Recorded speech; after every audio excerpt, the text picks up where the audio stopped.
इलाज है या नहीं है, क्योंकि इलाज तो अभी तक सर्दी जुकाम का भी नहीं है, सर्दी जुकाम की भी कोई वैक्सीन नहीं है। क्या हम उससे डरते हैं?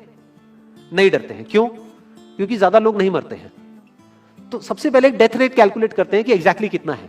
कितने टेस्ट हुए? 40 लाख टेस्ट हुए, उसमें से 2 लाख लोगों को हुआ, तो नियर अबाउट एवरेज कितनी आई? 5% की। अगर यही हमने 4 करोड़ टेस्ट करे होते तो कितने डिटेक्ट हो गए होते अब तक? 20 लाख हो जाते।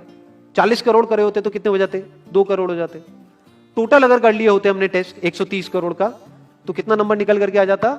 Near about 5 crore.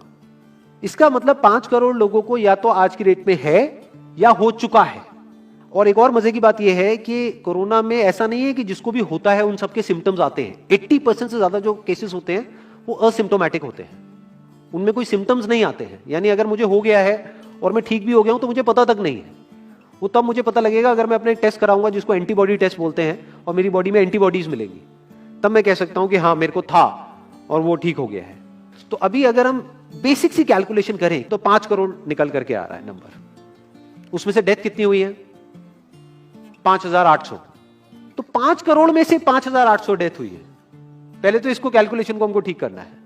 डेथ को अंडर रिपोर्ट करने का कोई तरीका नहीं है, बल्कि ओवर रिपोर्ट किया जा सकता है।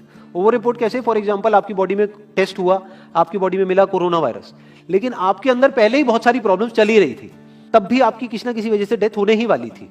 बट क्योंकि ये कोरोना आया आपकी बॉडी में, इस वजह से आपकी डेथ हो गई, तो ये ट्रिगर कर गया। तो ये जो 5800 का नंबर है, ये इससे कम तो हो सकता है, इससे ज्यादा होने के चांसेस बहुत कम है। बट एक बार को हम मान लेते हैं कि इतना ही है नंबर, ना कम है ना ज्यादा है, तो कितनी परसेंटेज निकल करके आई? 5 करोड़ में से अगर 5800 डेथ्स हुई हैं तो क्या परसेंटेज निकल करके आई? Near about 0.01%। ये उससे बहुत कम है जितनी डेथ्स हमारे यहां पे होती हैं रोड एक्सीडेंट की वजह से। हर साल की अगर हम एक कैलकुलेशन देखें तो 1.5 लाख से ज्यादा डेथ हो जाती है इंडिया में रोड एक्सीडेंट्स की वजह से। हर 4 मिनट में एक डेथ होती है रोड एक्सीडेंट की वजह से। और अगर अभी आप देखोगे सड़कों पे एक बहुत ही फनी चीज नजर आ रही है। 2 व्हीलर पे जा रहे हैं, मास्क सबने लगाए हुए हैं, कभी भी नोट करना इस चीज को। हेलमेट नहीं पहने हुए, हेलमेट बहुत कम लोगों ने पहने हुए हैं। इससे हमको क्या समझ आ रहा है? क्या ये समझदारी है, बेवकूफी है? क्योंकि हेलमेट ना लगाने की वजह से उनके मरने के चांसेस उससे बहुत ज्यादा है, कई गुना ज्यादा है जितना कि कोरोना से मरने के उनके चांसेस है। तो ये डर है जो चारों तरफ फैल रहा है, और मीडिया डर को और बढ़ाता चला जा रहा है। और क्योंकि सही इंफॉर्मेशन किसी के भी पास में नहीं है, या सही कैलकुलेशन किसी के पास में नहीं है, ये जो अभी हम कर रहे हैं इसको मैथमेटिकल मॉडलिंग बोलते हैं। यानी एक डेटा को देख करके एक मॉडलिंग करी जाए और फिर समझा जाए कि एक्चुअल में जो सही डेटा है वो क्या है। ये नहीं कि लिमिटेड डेटा के बेस पे हम कोई भी कंक्लूजन ड्रॉ कर लें और उसके बेस पे डरते रहें। तो अगर इसका डेथ रेट 0.01% है तो हम सब इतना डर क्यों रहे हैं? क्या कुछ और है जिससे हमको डरना चाहिए, जिससे हम नहीं डर रहे हैं, जिसके बारे में कोई बात नहीं कर रहा है, जो इससे लाख गुना ज्यादा भयानक है? मतलब कोरोना से लाख गुना ज्यादा खतरनाक कुछ है जिससे हम नहीं डर रहे हैं और इससे हम डर रहे हैं। वो क्या है जिससे हमको डरना चाहिए? अनएम्प्लॉयमेंट। अभी पीछे कुछ आर्टिकल्स आए थे न्यूज़पेपर में जहां पे एक फिगर आई थी निकल करके, I am not too sure ये फिगर कितनी सही है कितनी नहीं है, जहां पे आया था कि 13 करोड़ लोग अनएम्प्लॉयड हो गए। इस फिगर से हमको डरना चाहिए। 13 करोड़ लोग अनएम्प्लॉयड होने का मतलब हम समझते हैं कि इसका मतलब क्या है? इसका मतलब ये, अगर इकोनॉमी पॉइंट ऑफ व्यू से देखोगे, कि ये जो 13 करोड़ लोग हैं ये अपने जो खर्चे हैं वो बहुत ही लिमिट में कर देंगे। जिस बंदे की नौकरी चली गई है, क्या वो जाकर के मार्केट में नए कपड़े खरीदेगा? क्या अपने बच्चों के लिए खिलौने खरीदेगा? ट्रैवल एंड टूरिज्म तो भूल ही जाओ। ऐसी और हजारों इंडस्ट्रीज हैं जिनकी धज्जियां उड़ जाएंगी क्योंकि डिमांड कम हो जाएगी ओवरऑल इकोनॉमी के लेवल पे। जब डिमांड कम होगी तो क्या करना पड़ेगा इन ब्रांड्स को, इन कंपनीज को क्या करना पड़ेगा, इन मैन्युफैक्चरर्स को क्या करना पड़ेगा? अपनी सप्लाई को कम करना पड़ेगा। जितनी उन्होंने सप्लाई कम करी, अनएम्प्लॉयमेंट और बढ़ गया। कि आज जो नंबर 13 करोड़ है वो बढ़ करके कितना हो गया? 20 करोड़। यानी ये पूरा का पूरा लूप बन जाएगा। इस लूप को बोलते हैं रिसेशन, जो ग्लोबली ऑलरेडी रिसेशन आ चुका है। और अगर यही रिसेशन और डीप होता चला जाए तो उसको बोलते हैं डिप्रेशन, जहां से एक इकोनॉमी को बाहर आने में 5 से 10 साल लगते हैं। तो इकोनॉमी का पहले ही बुरा हाल था, प्लस इस कोरोना की वजह से और बुरा हाल हो गया है, प्लस जो रहा सहा हमारा जो अपना डर है वो सिचुएशन को और खराब करता चला जा रहा है। और इस डर को हर कोई बढ़ा रहा है, कोई भी कम करने का काम नहीं कर रहा है। एक्चुअल में अगर आप मेरे स्टैंड पॉइंट से देखोगे तो डरने की कोई जरूरत ही नहीं है, क्योंकि जो डेथ रेट है वो बहुत ही कम है। तो हम डर क्यों रहे हैं? सोचो। बस इसलिए कि डेथ नहीं होनी चाहिए। अगर यही हमारा ऑब्जेक्टिव है कि डेथ नहीं होनी चाहिए, मतलब हम कहते हैं कि किसी की डेथ नहीं होनी चाहिए, तो फिर तो लॉकडाउन परमानेंट हो जाना चाहिए, सड़कों पे निकलना ही नहीं चाहिए, क्योंकि सीधा सीधा 1.5 लाख डेथ बचेंगी। 1.5 लाख लोग जो हर साल एक्सीडेंट में मरते हैं, उनको हम बचा सकते हैं ना, उनकी लाइफ बच जाएगी। परमानेंट कर दो लॉकडाउन को। कैसा है आइडिया? ये बिल्कुल ऐसा है जैसे मैंने एक आदमी की एक कहानी सुनी थी, उसके घर में एक चूहा घुस गया, तो उस चूहे को उसने पकड़ने की बड़ी कोशिश करी, लेकिन वो चूहे को नहीं पकड़ पाया। तो एंड में उसने क्या किया, घर पे आग लगा दी, अपने घर में आग लगा दी। उसके बाद भी चूहा तो बच करके निकल गया, घर चला गया, घर जल गया। यही हालत है इसकी, कोरोना की। इस डर को हमको खत्म करना पड़ेगा, तब जाकर के इस प्रॉब्लम का एक्चुअल में सॉल्यूशन निकलेगा, जो रियल प्रॉब्लम है। और रियल प्रॉब्लम कोरोना नहीं है। रियल प्रॉब्लम क्या है? हमारी जो इकोनॉमी है। रियल प्रॉब्लम क्या है? अनएम्प्लॉयमेंट। तो इस वीडियो के थ्रू मैं अपनी एक हम्बल रिकमेंडेशन देना चाहूंगा गवर्नमेंट ऑफ इंडिया को, या जो भी लोग एक पर्टिकुलर पोजीशन पे हैं उन लोगों को, कि हमको टेस्ट करने कम करने हैं, टेस्ट बढ़ाने नहीं है। अभी हम गलती क्या कर रहे हैं? टेस्ट बढ़ाते चले जा रहे हैं, जिसकी वजह से केसेस बढ़ते चले जा रहे हैं, जिसकी वजह से डर बढ़ता चला जा रहा है। गवर्नमेंट क्या एक क्राइटेरिया नहीं बना सकती कि जो क्रिटिकल केसेस है बस उन्हीं का टेस्ट करो, क्योंकि उन्हीं को हॉस्पिटल में एडमिट करने की जरूरत है, तो उन्हीं का टेस्ट होना चाहिए ना। जो वैसे ही ठीक हो रहे हैं, अपने आप ही ठीक हो रहे हैं, जिनको माइनर सिम्टम्स हैं और वो खुद ही ठीक हो रहे हैं, उनका टेस्ट करने की क्या जरूरत है? उससे तो पैनिक और बढ़ेगा। और अगर टेस्ट कर भी दिया तो हम करने क्या वाले हैं? उनको क्या हॉस्पिटल में एडमिट करने वाले हैं? नहीं, घर पे क्वारंटाइन करने वाले हैं। अभी जो क्वारंटाइन वाला फंडा है, ये भी जब बेस छोटा होता है तब तो काम करता है, जब करोड़ों में हो जाता है तब काम नहीं करता है। मैं अगर एग्जांपल से समझाने की कोशिश करूं, जो मेरी थॉट प्रोसेस है उसको, इमेजिन करो एक ऐसी सिचुएशन है कि हम एक घर में है और चारों तरफ से बाढ़ आई हुई है, और ये जो घर है हमारा वो ऐसा है, इसको इमेजिन करो जहां पे हजारों दरवाजे हैं। तो हम क्या करें, इसमें से एक दरवाजे को पकड़ लें और उसी को पक्का करते चले जाएं।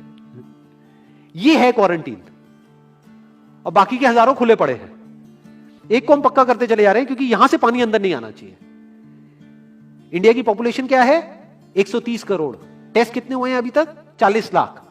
दिल्ली के कितने हो रहे हैं? 1 लाख। महीने के कितने हुए? 30 लाख। साल के कितने हुए? 3 करोड़ 60 लाख।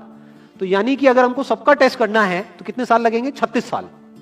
तो जब हमको दिख रहा है साफ साफ कि हम सबका टेस्ट कर ही नहीं सकते, तो हम टेस्ट क्यों बढ़ाते चले जा रहे हैं? या तो सबका टेस्ट करो और सब में से सबको देख करके सबको क्वारंटाइन कर दो। ये बिल्कुल ऐसा हुआ कि वो जो घर है जिसकी मैंने अभी बात करी, या तो उसको हर तरफ से सिक्योर करो कि अगर उसके 1000 दरवाजे हैं तो एक को बंद मत करो, सारे बंद कर दो। तब आप कह सकते हो कि यहां पानी अंदर नहीं आएगा, कि हमने 130 करोड़ लोगों का टेस्ट कर लिया है, उसमें से केसेस निकल गए हैं 6 करोड़, और 6 करोड़ को हमने क्वारंटीन कर दिया है। अब ये आगे नहीं फैलेगा, अब 6 करोड़ से 10 करोड़ पे नहीं जाएगा। बट हमने टेस्ट ही करे 40 लाख, जिसमें से केसेस आए 2 लाख। अगर इन 2 लाख को हमने क्वारंटीन कर भी दिया तो बाकी करोड़ों लोग तो बाहर घूम रहे हैं ना, तो उससे होगा क्या? तो अब हमको समझ जाना चाहिए कि इसको रोकने का कोई तरीका नहीं है।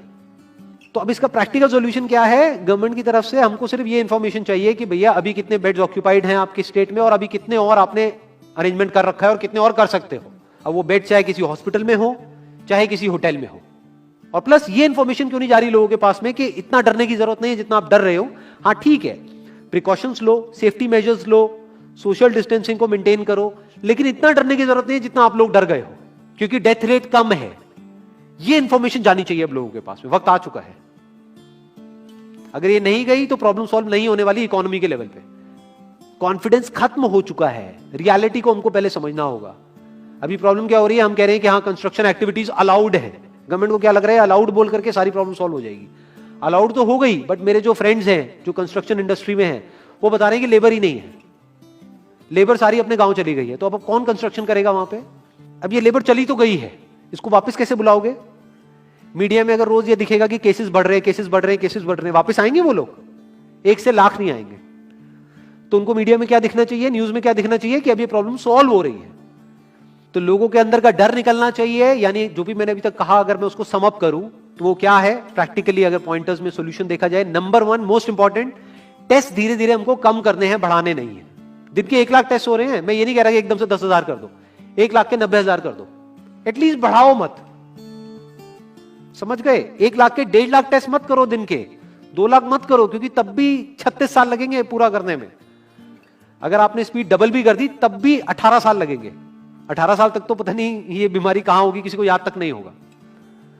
तो करना क्या है गवर्नमेंट को, अगर थोड़ा सा सेंसिबली चले कि टेस्ट को धीरे धीरे कम करते चले जाओ, यानी 1 लाख से 90,000 कर दो, फिर कुछ दिन बाद 80,000 कर दो, फिर 70,000 कर दो। इसकी वजह से क्या होगा, मीडिया में केसेस कम होते हुए दिखेंगे, अखबारों में केसेस कम होते हुए दिखेंगे, हर जगह पे जहां पे अभी आ रहा है कि अभी तक की सबसे बड़ी फिगर, आज तक के सबसे ज्यादा केसेस, वो सब धीरे धीरे कम हो जाएंगे। कम मीडिया में पैनिक फैलेगा, कम पैनिक फैलेगा लोगों में, धीरे धीरे लोग बाहर निकलना शुरू होंगे, जो अभी नीड ऑफ द आवर है। धीरे धीरे लोग बाहर निकलेंगे, धीरे धीरे डिमांड बढ़ेगी, धीरे धीरे लोगों में कॉन्फिडेंस आएगा, धीरे धीरे लोग जो गांव चले गए हैं वो वापस आएंगे, एक्चुअल में काम शुरू होगा। ऑन पेपर नहीं कि काम शुरू हो गया है, एक्चुअल में लोगों का काम शुरू होगा, लोगों का काम शुरू होगा, इकोनॉमी शुरू होगी। बिल्कुल ऐसा है जैसे 2 महीने के लिए आप किसी गाड़ी को बंद करके कहीं पे रख दोगे राज में, तो क्या होगा, बैटरी डाउन हो जाएगी, उस वक्त क्या करना पड़ेगा, उसको धक्का मारना पड़ेगा। तो अभी उस धक्के की जरूरत है, जंप स्टार्ट की जरूरत है।